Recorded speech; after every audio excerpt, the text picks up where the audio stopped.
আসসালামু আলাইকুম and welcome to অ্যান্থ্রি schools এবং একই সাথে জাস্ট রিয়েক্ট প্লেলিস্টে স্বাগত জানাই, যেখানে আমরা রিয়েক্ট যে শিখব একদম জিরো থেকে হিরো পর্যন্ত।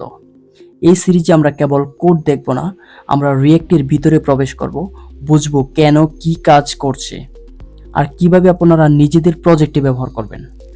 আমি আপনাকে ধাপে ধাপে গাইড করব, কোনো র্যাপিড ফিক্স নয়, সবকিছু ক্লিয়ার, সহজ এবং মজা করে।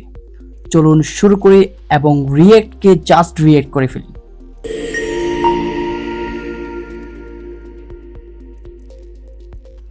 এই ভিডিওতে আমরা খুব সহজ ভাষায় বুঝবো রিয়েক্ট আসলে কি এবং কেন এটা এত জনপ্রিয়। First of all, what is react? React হলো একটি জাভাস্ক্রিপ্ট লাইব্রেরি যেটা ব্যবহার করে আমরা ওয়েবসাইটের ইউজার ইন্টারফেস তৈরি করি। সহজ ভাষায় বললে, রিয়েক্ট আমাদের ওয়েবসাইটকে আরও স্মার্ট, ফাস্ট এবং ইন্টারঅ্যাক্টিভ বানাতে সাহায্য করে। রিয়েক্ট হচ্ছে ফ্লেক্সিবল, মানে সহজে ব্যবহার করা যায়। এফিসিয়েন্ট, দ্রুত কাজ করে। ওপেন সোর্স, মানে সবাই ফ্রি ব্যবহার করতে পারে। রিয়েক্ট তৈরি করা হয় 2013 সালে ফেসবুক দ্বারা। এর মূল উদ্দেশ্য ছিল ডাইনামিক ও রেসপন্সিভ ইউআই তৈরি করা। রিয়েক্টের মূল আইডিয়াটা এসেছে ফেসবুকের একজন সফটওয়্যার ইঞ্জিনিয়ার জর্ডান ওয়াকের কাছ থেকে। আজকে ফেসবুক, ইনস্টাগ্রামের মতো বড় বড় অ্যাপের ফ্রন্ট এন্ড বানাতে রিয়েক্ট ব্যবহার করা হয়। সংক্ষেপে বলতে গেলে, রিয়েক্ট হলো আধুনিক ওয়েব অ্যাপ বানানোর জন্য সবচেয়ে জনপ্রিয় একটি জাভাস্ক্রিপ্ট লাইব্রেরি। এখন আমরা জানবো রিয়েক্ট কেন ব্যবহার করব। Why use react? এখন প্রশ্ন আসতে পারে, এত জাভাস্ক্রিপ্ট লাইব্রেরি থাকতে আমরা রিয়েক্ট কেন ব্যবহার করব? চলুন সহজ করে বুঝি।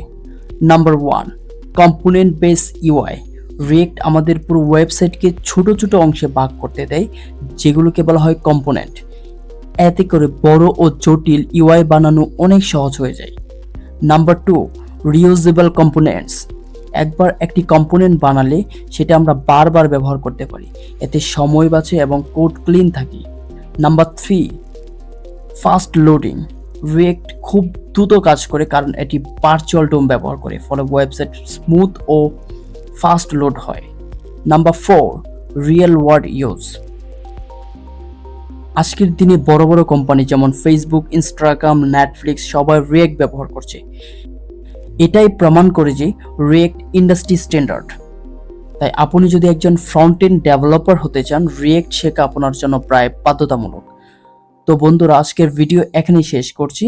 রিয়েক্টের এই বেসিক ধারণাটা যদি আপনার ভালো লেগে থাকে, তাহলে অবশ্যই ভিডিওটা লাইক করবেন এবং এমন আরও সহজ react, JavaScript, problem solving, programming related content পেতে অ্যান্থ্রি স্কুলস চ্যানেলটি সাবস্ক্রাইব করে পাশে থাকুন।